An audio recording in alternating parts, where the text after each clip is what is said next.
இதோட பேக் லுக்குமே ரொம்பவே நல்லா கொடுத்துருக்காங்க. ஃப்ரண்ட் எப்படி இருந்துச்சோ அதே மாதிரி பேக்குமே பார்த்திங்கன்னா நல்லாவே கொடுத்துருக்காங்க. இங்கே அவங்களோட நேம் எழுதியிருக்காங்க, பஞ்சுன்ற நேம் எழுதியிருக்காங்க. இங்கேருந்து கேமரா வந்ததுங்க. நம்ம பேக் கியர் போடணும்னு சொன்னோம்னா நம்ம திரும்பி பார்க்கணும் அவசியம் கிடையாது. கேமரா பார்த்து நாம் இப்படி வந்துடலாம். ஃப்ரண்ட்டில் கொடுத்த மாதிரி இங்கே ஒரு லோகோ அவங்களோட லோகோவும் கொடுத்துட்றாங்க. வைப்பர் கொடுத்துருக்காங்கங்க. இந்த வைப்பர் மழை பெய்கிற டைமில் பார்த்திங்கன்னா இதை யூஸ் பண்ணால் டிரைவருக்கு வந்து பேக் வியூவுமே ரொம்ப நல்லாவே தெரியுங்க. இப்போ வாங்க நம்ம பூட்டு பார்க்கலாம். இப்போ இந்த பூட்டை ஓப்பன் பண்ணுறது கூட பார்த்திங்கன்னா ரொம்ப ஈஸிங்க. இங்கே ஒரு பட்டன் கொடுத்துருப்பாங்க. அதை மட்டும் நீங்கள் ப்ரெஸ் பண்ணிட்டீங்கன்னா அது பாட்டு இப்படி மேலே வந்துடுங்க.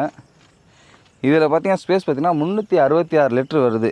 ஸோ நாம் லாங் ட்ரைவ் போனால் கூட இங்கே 2-3 ட்ராலி கொஞ்சம் திங்ஸ் இருந்துச்சுன்னா கூட இங்கேயே எல்லாமே நம்ம ஸ்டோரேஜ் பண்ணிவிட்டு ஃப்ரண்ட்லலாம் நம்ம வந்து ஃப்ரீயாகவே உட்காந்துட்டு போகலாங்க. அந்தளவுக்கு தான் இங்கே ஸ்பேஸ் கொடுத்துருக்காங்க. இது ரொம்ப நல்லா இருக்குதுங்க. இதாங்க முக்கியம், வண்டிக்கு ரொம்ப முக்கியமே பூட்டோட ஸ்பேஸ் தாங்க.